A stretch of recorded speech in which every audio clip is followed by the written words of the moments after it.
بسم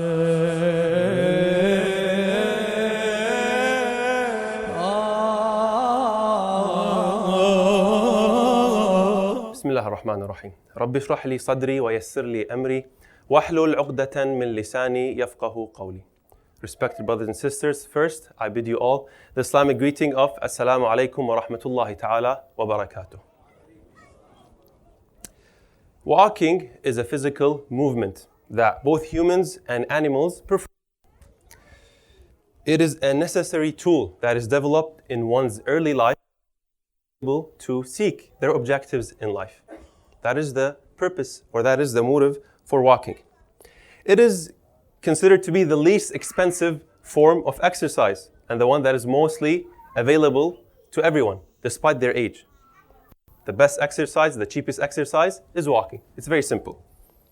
Now, we all know that Allah subhanahu wa ta'ala honored the human being, and that is mentioned in Surah Al-Isra, verse 70. وَلَقَدْ كَرَّمْنَا بَنِي آدَمَ. And verily, we have honored the children of Adam.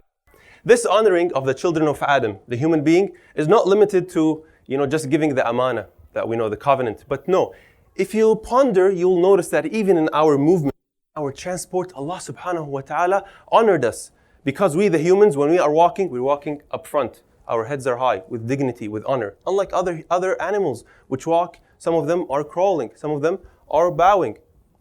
From this we learn that, as humans, Allah invites us all to only show humility and humbleness to Him alone. So that's why the most holy of our places in our body, the forehead, the core of our thinking, we place it on the ground as a form of humility and submission before Allah subhanahu wa ta'ala. Now, in a physical level, every single human seeks to progress and develop. So you see the human being going left and right, up and down, dislocation, back and forth, because we all strive to better our purpose, better our living. And the spiritual journey is no different. We as humans, intrinsically, instinctively in our core, when we have flaws, when we have imperfections, we want to correct them. We want to improve them so we can become a better version of ourselves. So, does this require struggle? Does this require hard work? Absolutely. Just like physical exercise, you need to move. Same thing with spirituality. You need to seek Allah subhanahu wa ta'ala. Now, when is the biggest win? The biggest win is when we align the spiritual walking and the physical walking. Can they coexist? Absolutely. Because sometimes they don't. You might find a human being, he's performing salah. So physically, he is praying, but spiritually, he's bankrupt. He's backbiting, he's lying, he's not honest. So it happens. So that is the biggest one.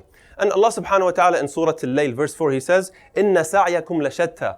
Verily, your striving efforts are diverse. Because in this life, we have different pathways, different footsteps that we can take. But the best, the most honorable, the most dignified of paths that we can take is that path which utilizes our limbs, our feet, our entire existence for the obedience of Allah subhanahu wa ta'ala. Because ultimately, all of our organs are going to witness for us or against us on the Day of Judgment, as mentioned in the Holy Quran. During this worldly journey that we encounter, that we walk on, there is a purpose that we have. And the biggest purpose that we have is for us to spread peace. So you notice that when we encounter other human beings, what do we start any conversation? Assalamu alaikum, may peace be upon you. Likewise, when we encounter anything in nature, in other creation, other forms of creation, Islam commands us to leave every place as a better version than what it was before us. This all for what? All to seek the satisfaction and the pleasure of Allah, who one of His names is As-Salam, the most peaceful. He is the source of all peace. He is the most perfect. He is free from any imperfection. So we do all of this for the sake of Allah. Now you might ask, Allah is perfect. I'm full of sins. Can I reach God? Is it difficult to travel to God? Listen to this beautiful line in Dua Abi Hamza Thamali. وَأَنَّ الرَّاحِلَ إِلَيْكَ قَرِيبُ الْمَسَافَةِ. O Allah, he or she who is seeking you, the distance is short towards their destination. Beautiful. But what is the condition? وَأَنَّكَ لَا تَحْتَجِبُ عَنْ خَلْقِكَ. Oh Allah, you do not conceal or put a barrier between you or your creation. إِلَّا أَن تَحْجُبَهُمُ الْأَعْمَالُ دُونَكَ. It is their wrongdoings of us, human beings, that put a barrier between us and Allah subhanahu wa ta'ala. God is easy to reach if we purify within.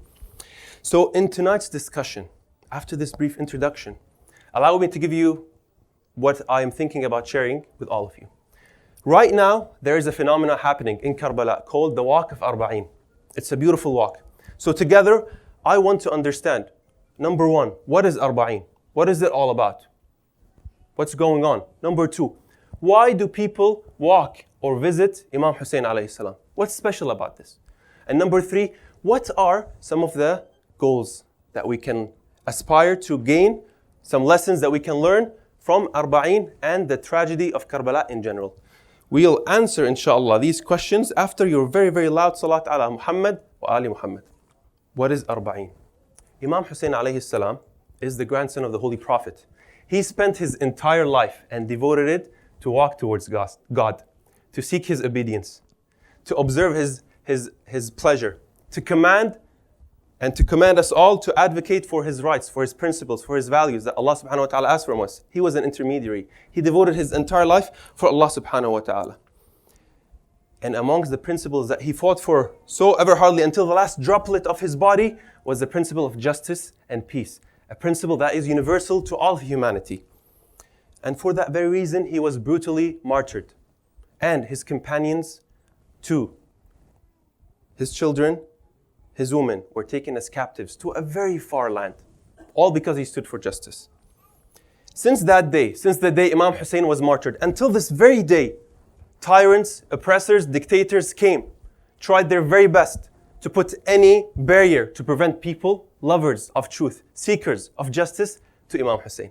So all the way back, you find someone like Mutawakkil. He would ask and impose a tax. If you want to visit Hussain, I have to cut your hand or your feet. Other tyrants came, persecution, i'dam, killing. But that didn't stop people from visiting Abu Abdullah. Because the truth within them is hungry for someone to quench that thirst, that hunger, and that is Hussain. Think about it, brothers and sisters. Imam Hussain, alayhi salam, 14 centuries ago, died thirsty next to the river of the Euphrates, next to Furat. He died thirsty. But today, millions upon millions, all over the world, flow like a river, despite their race, their religion, their nationality, and they walk like a river directly to the shrine of Abu Abdullah al-Hussain. This is a miracle in itself. And that happens in the 40th day after his holy martyrdom. And that is Arbaeen, in a very short explanation. Now, the scene that you witnessed there is majestic. When you look at the pictures, the videos of Arbaeen, it's unbelievable. You see children holding the hands of their parents. You see elderly with their cane, with their sticks, trying to fight the aching pain in their legs to go to a destination. You see people who are physically challenged. They're on their wheelchairs. They refuse to be pushed. They want to put that effort to reach one destination. Humanity in its entirety, in harmony, seeking one shrine, Imam Hussain, Abu Abdullah. Everything that you can imagine and beyond is there. You want food? You have it. You want shelter? It's there. You want clothing? It's there. You want a massage? It's there. It is unbelievable. Every bite of food that you are offered has the smell of the remembrance of Abu Abdullah. Every walk, every thought, every conversation brings you back, charges you emotionally, and makes you connect back with the Lord of Hussain, Allah subhanahu wa ta'ala. You remember, what did this man do? For whom? It's for Allah. You're all physically and spiritually charged up. This sounds amazing. This sounds like a journey I don't want to miss. So a regular person might ask, okay, if I want to join this beautiful journey, how much would it cost? How much money should I bring with me? And this is the answer that will shock many around the world. The currency to visit Abu Abdullah is not monetary. It's just kind-heartedness, generosity, and love for Hussain. That is the currency you need to pay for. And that's what you will need to get everything. So you can be happy, safe, and move from journey point A to point B and visit the shrine of Abu Abdullah. It is only through Arbaeen that I can have hope in a better world, in a humanity that does not discriminate, in a humanity where people, regardless of their differences, unite for a better and bigger cause. Imam Hussain, when he died, Karbala was known as what? Karbun wa bala, the place of hardship, of struggle. But now Karbala, Jannatullah fi ardh. It is the heaven on earth. And everyone who visits there once tells me, I want to go again. I've never had the chance to go, and I ask Allah subhanahu wa ta'ala to grant me and all of you that chance. Now, let's try to answer the first question, the second question. Why should we visit Abu Abdullah? What's the big deal? Why should we walk to him? Why should we visit him? Companies around the world today spend millions and millions of dollars to create a campaign to attract people and bring an audience. But in Karbala, you have millions of people flocking the shrine of Imam Hussain without a single invitation. Why? What's special about it? You find any single average person in this world will do their very best to not spend a single dime on anyone but themselves. But in Karbala, you find visitors fighting and challenging on how to serve you for free better. Why? What's the reason? What's going on there? Everywhere around the world, people want to take. In the land of Hussein, people want to give. There must be a reason. There must be a justification for why people want to do that.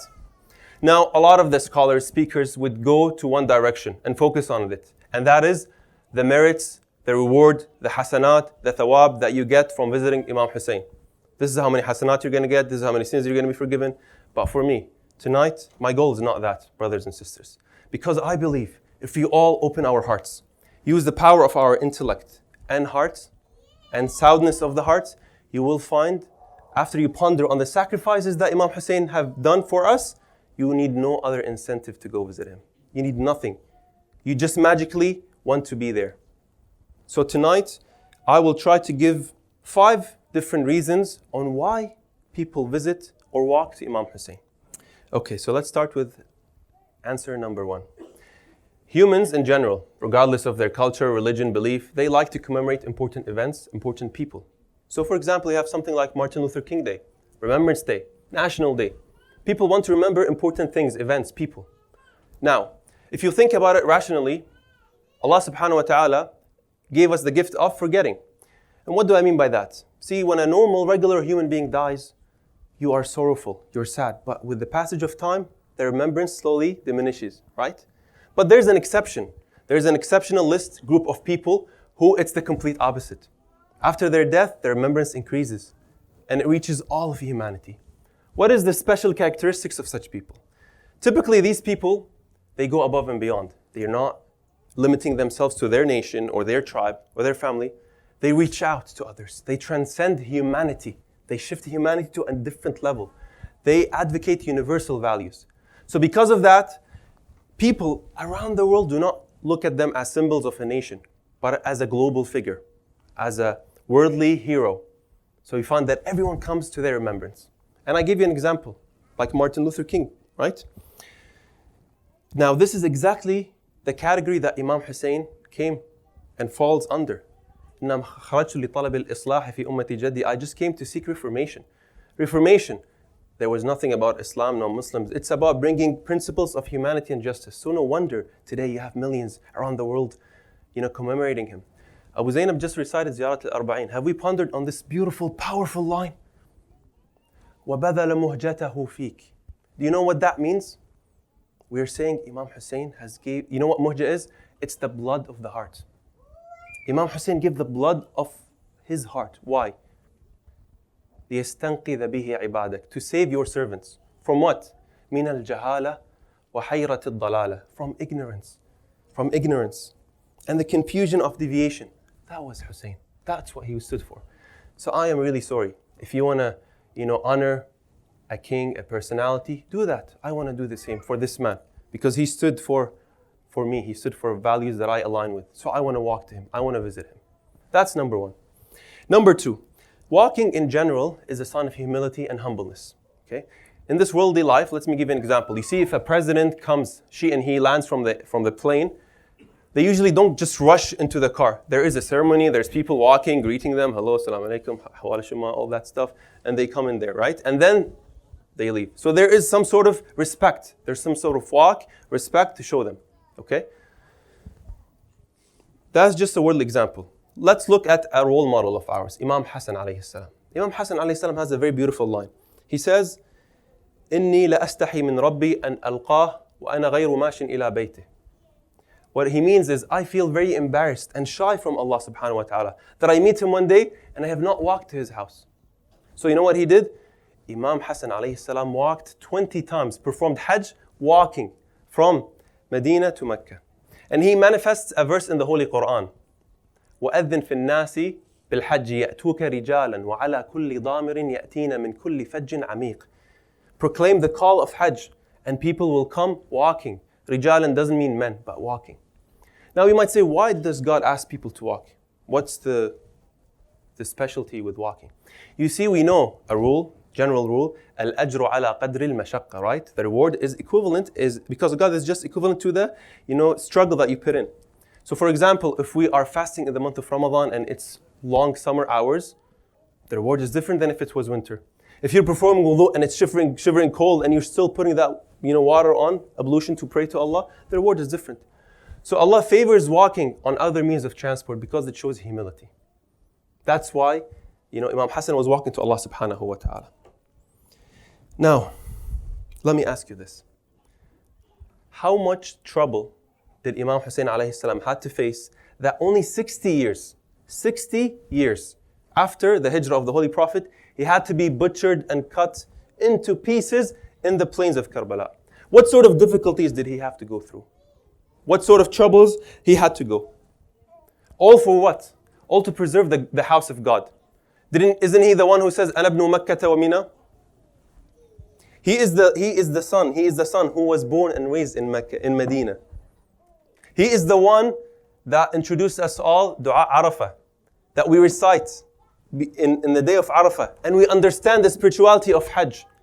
So he is the one that with his blood, with his sacrifices, preserved the remembrance of Allah so that the rituals of Hajj can be continued and performed. So I want to walk to him. I want to honor his stance because he did everything to protect that house of Allah and the remembrance of Allah in Mecca. I want to walk to him. Number 3, another reason. We all have heard the story of Hajar and Ibrahim alayhim salam. Ibrahim alayhi salam was blessed with a newborn baby called Ismail from Hajar. Okay. Hajar was the second wife of Prophet Ibrahim. Allah subhanahu wa ta'ala, to test Prophet Ibrahim, told him, I want you to take your son Ismail and your wife and place them in the desert. Imagine if you were asked to do that. How was the reaction of Sayyidah Hajar? She said, Allah asked for this? Okay, I'm happy. So imagine, a newborn baby and a mother are left in the desert. Absolutely nothing. They had a little bit of food and water. And it's a good guess that you would think this runs out very quickly.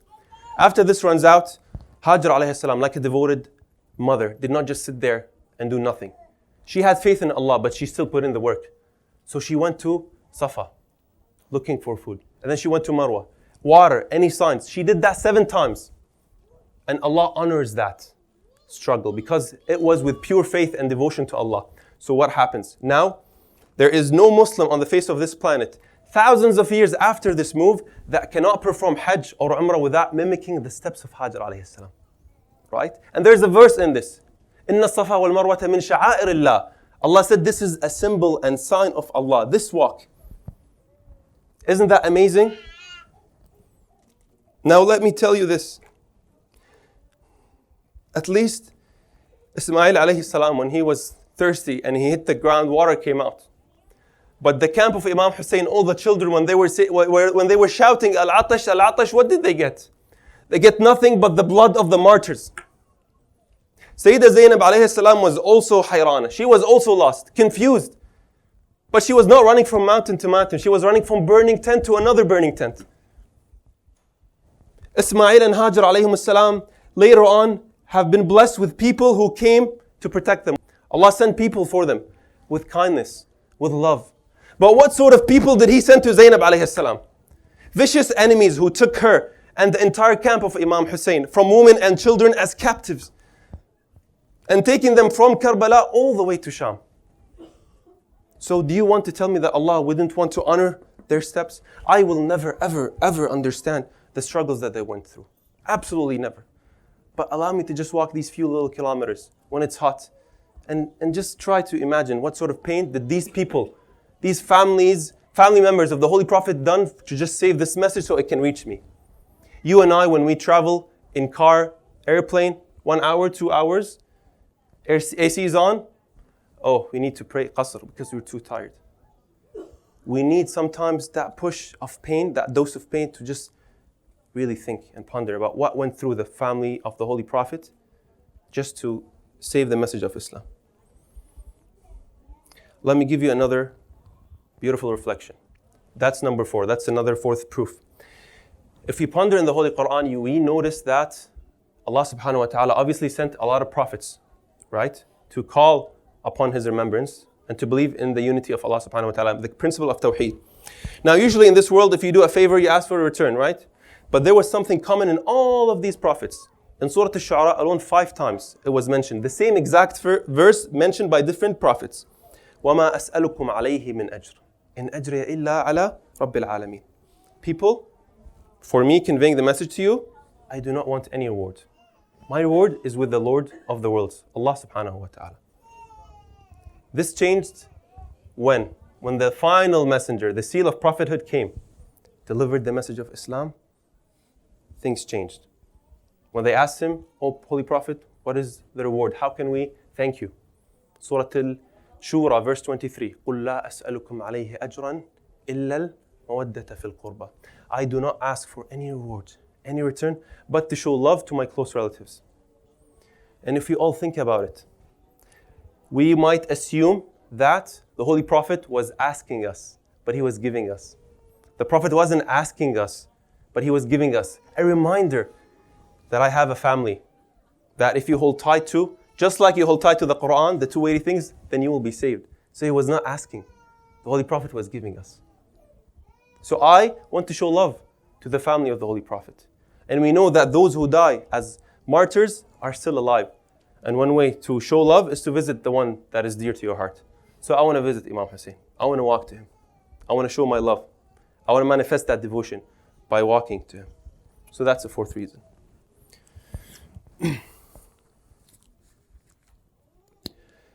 Now the 5th reason is a narration by Imam Sadiq alayhi salam that is just too deep. If you ponder on the words that I'm gonna, talk about right now, just open your heart. All the 4 reasons I gave, okay, you might not be convinced, but this one, honestly, when I read this, I just would do anything to be in Arbaeen right now. There is this narration by a companion of Imam Sadiq alayhi salam. His name is Muawiyah ibn Wahab. He says that one night I was walking into the house, the place of Imam Sadiq alayhi salam, and I saw him in a very unusual state. He was prostrating, he was doing sujood, and he was crying. He was crying. And then he was uttering these words. This big, very influential and moving dua. So let me share with you some lines of this dua. And just open your hearts. So Imam Sadiq starts by this. يَا مَنْ خَصَّنَا بِالْكَرَامَةِ وَوَعَدَنَا بِالشَّفَاعَةِ. O He who has chosen for us honor and promised us intercession. And then he continues, he says, وَجَعَلَ أَفْئِدَةً مِّنَ النَّاسِ تَهْوِي إِلَيْنَا. And O Allah, you who have directed the hearts of certain people, some people towards us. اغفر لي. Oh Allah, forgive me. And we know when you're praying, you pray for the most important people. So listen what Imam Sadiq alayhi salam says. اغفر لي ولإخواني. Oh Allah, forgive me and forgive my brothers. And then who? وَلِزُوَارِ قَبْرِ أَبِي عَبْدِ اللَّهِ الْحُسَيْنِ. And forgive those visitors of the grave of Abu Abdullah al-Hussein. Imagine the honor that you get that unique, exclusive dua because you visit Imam Hussein. And then he goes on to explain why. Why? What's special about the visitors of Imam Hussein or Imam Ja'far al-Sadiq? الَّذِينَ أَنفَقُوا أَمْوَالَهُم. They are those who spent their wealth. وَأَشْخَصُوا أَبْدَانَهُم. They have endangered their bodies. Why? رَغْبَةً فِي بِرِّنَا. Just to show love and devotion and affection to us. وَرَجَاءً لِمَا عِنْدَكَ فِي صِلَتِنَا. And just in hope of what you have of reward for them because they have linked and bonded with us. And then وَسُرُورًا أَدْخَلُوهُ عَلَى نَبِيِّكَ مُحَمَّدٍ صَلَّى اللَّهُ عَلَيْهِ وَآلِهِ وَسَلَّمَ. and because of that joy, that happiness that they have brought to the broken hearts of the Holy Prophet. Because we said he wanted nothing but us to show love to the Holy Prophet's family. And then the Imam starts going deeper and deeper, praying for the protection of all of these visitors, because they are facing so much persecution and tyranny and oppression, but they still go to Abu Abdullah. Then he says a few words as if he is watching over Arbaeen right now. He says, فَارْحَمْ تِلْكَ الْوُجُوهَ الَّتِي غَيَّرَتْهَا الشَّمْسِ. Oh Allah, have mercy on the faces whose colors have changed, who have burnt while walking to the grave of Abu Abdullah. وَارْحَمْ تِلْكَ الْخُدُودَ الَّتِي تَقَلَّبَتْ عَلَى قَبْرِ أَبِي عَبْدِ اللَّهِ. Oh Allah, have mercy on the cheeks that have turned on the grave of Abu Abdullah.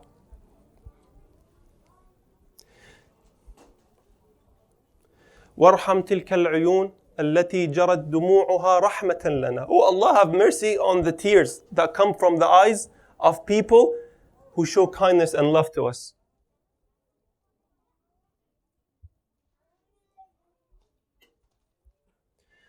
وارحم تلك القلوب التي جزعت واحترقت لنا. Oh Allah, have mercy on all of these hearts that burnt in sorrow and grief for our remembrance.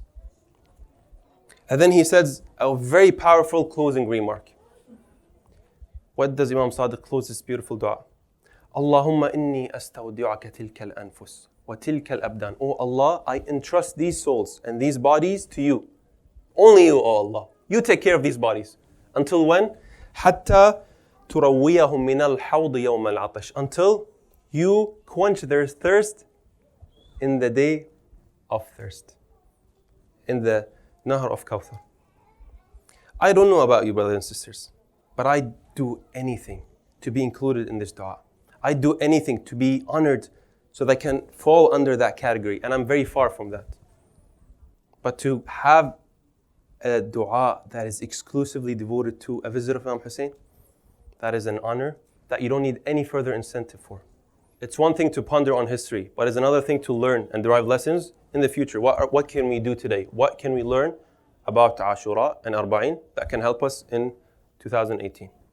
So I'm going to address quickly certain different categories and age groups, and then talk about society in general, the core of the conclusion. Number one, kids. All these kids that are here. A lot of the kids will say, I'm too young to learn. I cannot make an impact. I'm young. I'm 10, 12, 13. What can I do? Luckily, kids, my brothers and sisters, in the school of Karbala, we have admissions to every single age group because there is a role model that you can look up to. If you're young, look up to Qasim alayhi salam. This young boy who, when asked how does he view death under the banner and wing of Imam Hussain, what did he say? لِنُصْرَتِكْ أَحْلَى مِنَ الْعَسَلِ. For your support, Imam Hussain, it's sweeter than honey. Honey back in the day was the candy, the sweets of today. So imagine a boy this age reached a level of intellect and understanding that he would prioritize and prefer martyrdom for truth and justice for Imam Hussain than candy and all the beautiful things. So don't say that you are too young. You have it within you. You can make an impact. This young boy, now how many years after his martyrdom? 14 centuries? I'm mentioning his name in Halifax, Nova Scotia. You can leave an impact. Youth. Now youth, we all, as one of you, we're going through a very difficult stage. We are aroused with desire, we have all this energy, and sometimes you want to get that liberation. So that leads us to, falling into things that we regret later. But it is when we fall into these things, that's the best plan for the devil to come and say, you've now made a mistake. You should be embarrassed. Why are you even worrying about talking to God? You're not worthy of His forgiveness. Step back, come with me, let's do even more stuff. That's how the devil talks to us as youth. Brothers and sisters, when you look at Karbala, think about this example that I think is a role model for all of us here. Al-Hurr ibn Yazid. Can you tell me, how can a man who, at the beginning of the tragedy of Karbala, instill pain and fear in the hearts of the children of Imam Hussain by blocking water from them? This guy, there's no chance he's going to go to heaven. That's what we will say. But read the end of the story. In an hour of pondering on thinking about his transgression, he asked Allah for forgiveness. He said, no, there's no way that this noble man, this pure man, Hussein, is in the wrong side. I need to be with him. So he went and he sought the forgiveness of Imam Hussein. And do you think Imam Hussein said, no, who are you? You did this? No. He instantly forgave him. You know why? Because the heart of Hussein is pure. His problems wasn't with people personally.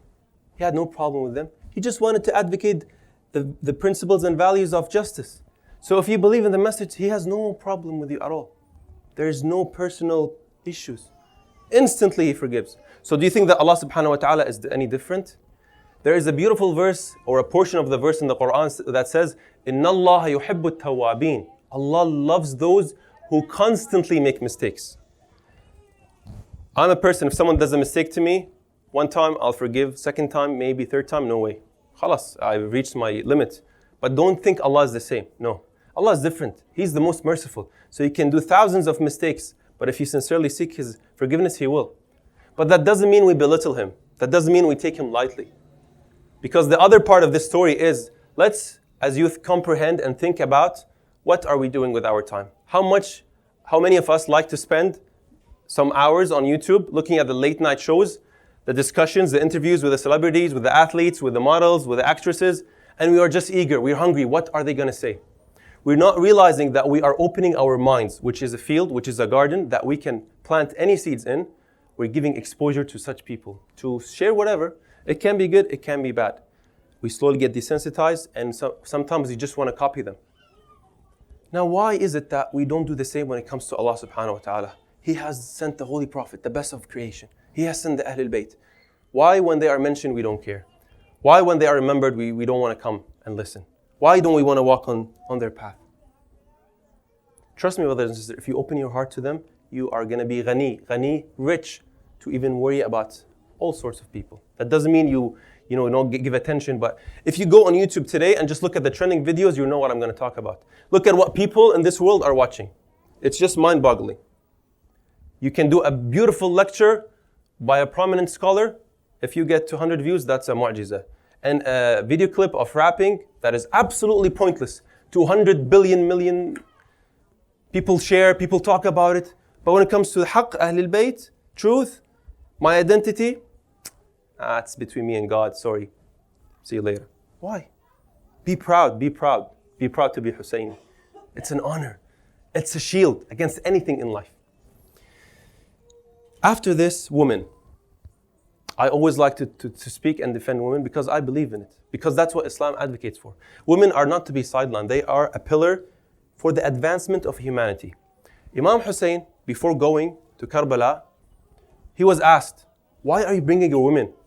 This was something unusual. It's unusual for someone that is going to war to bring his women and family. But what did he say? Sha Allah an yarahunna sabaya. It is the will of Allah that wanted to see them as captives. Why? Because these people, when the caravan of Imam Hussein with all these captives were walking from one city to another, with all the humiliation, with all the verbal and physical abuse, the hearts of rock, some of them were a little bit touched. It softened a little bit. And then when you have someone like Zainab alayhi salam, all this power, all this might, with all of this, she says, "Ma ra'aytu illa jamila." I have seen nothing but beauty. You want to challenge me? Bring it on. As much as Yazid and Ibn Ziyad would put her down, she would go up. They couldn't handle her. They could not handle her. They couldn't handle the truth. She was the media outlet. Without her, we wouldn't have reached Karbala and understood it. She was the media outlet. She continued the message of Imam Hussein. So sisters, don't think that, I'm just going to be home and I'm going to cook. And no. You are a pillar. You are needed in every occasion, in every instance. Parents. And forgive me, I'm not a parent, so I'm not advising you. I'm in no position to do that, but I'm just sharing thoughts. And I might be completely wrong. But I've seen a lot of parents that go to the path of discouraging their kids a lot. They belittle everything they do. Microscopic focus. If you do a mistake, ليش حبيبي شنو هذا طيح الله حظك. Absolutely crushing their hopes. They don't give them any sort of freedom. They don't realize that our kids are born in a different era than us. Parents, kids, there's a big gap. Don't expect them to copy you in everything, every single thing. And another thing is parents, 1-2 tries, they give up on their kids. خلاص هذا ما منه فايدة. And they just leave him. Brothers and sisters, have you pondered on Imam Hussain on the day of Ashura? Minutes before the battle, what was he doing? He was directing his holy face and speaking to the army of Yazid. He still didn't lose hope. He's using every single second to advise them, to remind them. You know who I am? I am Hussein. Stand with the truth. It's never too late. Imam Hussein didn't give up with the army that butchered and killed him. So why do you think you have the right to give up on your child after 1 or 2 or 3 little issues and just leave them like that when it's too late to change them? Befriend them. Be gentle.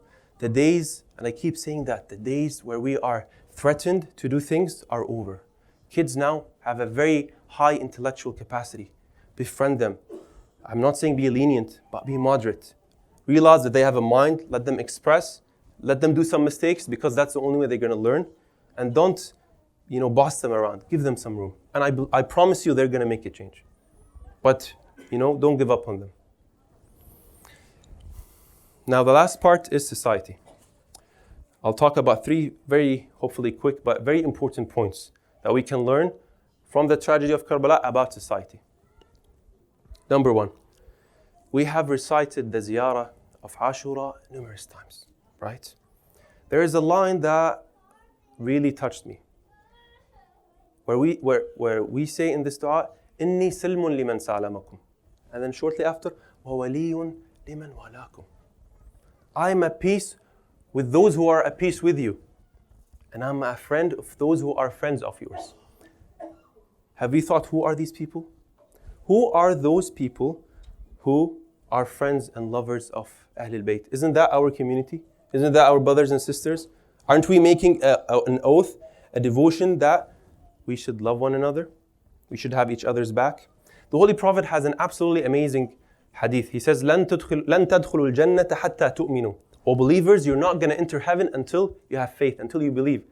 وَلَن تُؤْمِنُوا حَتَّى تَحَابُوا. You will never have faith until you love one another. Now let's look at the camp of Imam Hussain. On the day of Ashura, you find people from different ages. You find the young kid, you find the elderly. You find people of different social class, the servant and the master of a tribe. You find people who are Arabs and non-Arabs. From Turkey, for example, they were all united in harmony. Absolutely no animosity, no hatred. Just like one strong heart. And that's why we say, or Imam Hussain said, that there is no companions like my companions.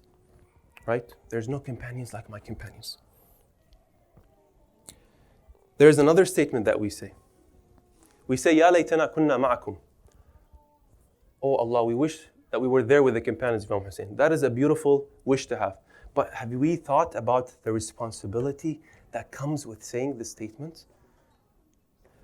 What do you think I have done so that I can be a companion of Imam Hussain, like someone like Sa'id ibn Abdullah al-Hanafi, who loved Imam Hussain so much, so much. Once the battle started, someone reminded Imam Hussain about prayer. Imam Hussain stood for prayer. He said, I'm going to be the human shield to Aba Abdullah.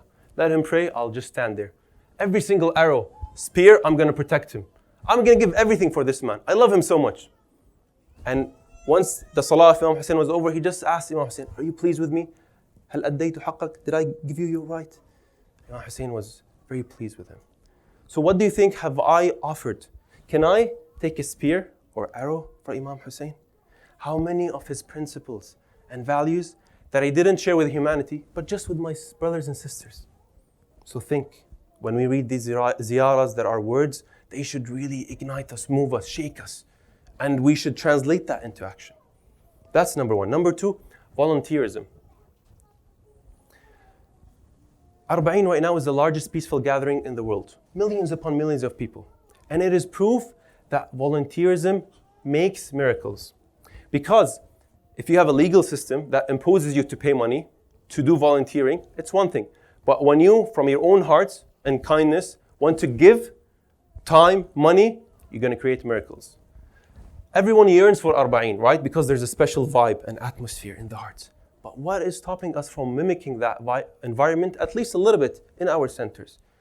What is stopping us from volunteering here? Why do you just want to travel to Iraq in 4 or 5 days and volunteer and give out and that's it for the day? What is stopping us from volunteering? I was looking at a report from the United Nations. They have an report issued about volunteering in the world. Okay? So in 2018, the UN estimated that all the efforts of volunteerism around the world equate to 109 million full-time employees. Okay? To give you an understanding, they say that the entire financial sector around the world is 40 million employees. So imagine the power of the volunteering workforce. How much do you think of those are from the Arab world? 8.9 million out of 109, which is equal to about 8.15%. In North America, 20.7 million. See the difference? And more interestingly, women volunteer more than men, about 57%. I'm not saying this to, bash or belittle, because it's not about numbers, it's about the principle. But I'm saying that volunteering can create miracles. It can bring something absolutely astonishing. Imam Hussain alayhi salam, he wanted to fight against the tyranny of dictatorships, right? And revive the servitude of Allah subhanahu wa ta'ala. That was his mission, that was his goal. So, what can I do to aid in that goal? What can I do to bring more people to this path? Volunteering is one of them. Volunteering is one step, because sometimes we think of Imam Hussain like a battle hero. Like he's a battle hero, and that's it. But no, Imam Hussain, Imam muftarad al-ta'a. So if Imam Hussain is walking in one direction and your life is going in another, are you a follower of him or not? Are you a follower of him or not? So we need to do something. We need to give, we need to donate, we need to volunteer. This place needs you. For your benefit, trust me. Because I am an example living that tells you volunteering gives you power in all directions. You don't know what you're missing out on when you don't volunteer. I swear to God. Everything you want, you'll get. There's a magic when you give that makes you happy. It's better than winning millions and millions of dollars. And when you do it in the name of the servitude of Allah subhanahu wa ta'ala, of the remembrance of the Holy Prophet, you're getting bonus points. So why are you missing out the chance? Arbaeen can be here every day. You can be here every day doing something. Joan, the servant of Imam Hussain, was granted his freedom. Abu Abdullah told him, you're free. But he refused his freedom. He said, I want to give my life for you. But us, we want our liberation right after the majlis is over. Na'i khalas, I need to go eat and see you later. That's not the spirit that we want. That's not, the tear that we have raises an awareness, but it has to be translated into action. That's the second level that connects. So we need to do something here, brothers and sisters. It is enough time that we treat ourselves as guests here. This is not a guest house. This is your home. So you have to check on your home. You have to come in your home. You have to commit to your home. Make something. And it doesn't have to be here. Just serve others. Serve humanity. Because we say Imam Hussain was for humanity. So I'm not saying just come to the center and do nothing in life. No. If you want to help outside, do that. But do something in the name of Islam. It will change perceptions. Believe me. Because that ties to my third point. We all, every program, pray for the reappearance of Imam al-Mahdi, who, as all Muslims, agree that he will return, inshallah. But Imam Mahdi, when he comes, he's going to mention a statement. Ya Ahl al-Alam, inna jaddi al-Husayn qutila atshanan. O people of the world, my grandfather Hussein died thirsty. If Imam al-Mahdi were to reappear today and say this statement, do you think the world will connect to it? Do you think someone who is foreign will be moved by this statement? Probably not. Why? Because how many of the people around the world know about Hussein? Not many. Because we've kept him as a treasure for ourselves. We kept him in the corners of our centers and mosques, when he is a universal figure. So we have part of the blame. That's why I say there is a role for us to play here in these centers. Because if you want to hasten the reappearance of the Imam, you can't just pray for it. Prayer comes with action. And there's many different ways that we can hasten his reappearance. One of them is to serve here in this center. So in conclusion, we understand that the journey of life is not a mere physical movement, but it's a spiritual journey for further advancement, elevation, and purification. And there's a beautiful verse in the Holy Quran that I couldn't find a better way to conclude and wrap up. In Surah Al-Hadid, verse 28, Allah subhanahu wa ta'ala says, Ya ayyuha alladhina amanu taqu rabbakum. Oh, those who you believe, have piety, taqwa. Wa aminu bi rasulih. And believe in his prophet. يُؤْتِكُمْ كِفْلَيْنِ مِنْ رَحْمَتِهِ. He will give you a double portion of mercy. And then this beautiful line. وَيَجْعَلْ لَكُمْ نُورًا تَمْشُونَ بِهِ. And he makes for you a light which you can walk on. Absolutely amazing verse. We talked about walking. We talked about seeking light of guidance. Look at this beautiful recipe. Believe in your prophet. Follow his footsteps and you will find that guiding light. Remember Hussein. And when you remember Hussein, you sparkle that flame that never cools down, like the Holy Prophet said. إِنَّ لِقَتْلِ الْحُسَيْنِ حَرَارَةٌ فِي قُلُوبِ الْمُؤْمِنِينَ لَا تَبْرُدُ أَبَدًا. This flame that you feel shouldn't be a passive one. It should ignite from within, but reach humanity. You should use that flame to enlighten not only yourself, but humanity in its entirety, because we said Hussein is a universal value. Hussein is not limited to Muslims only. So use that light to guide people, to inspire them, because ultimately the battle of Imam Hussein wasn't limited to war, but it was a revolution against oneself, one's desires, one's temptations.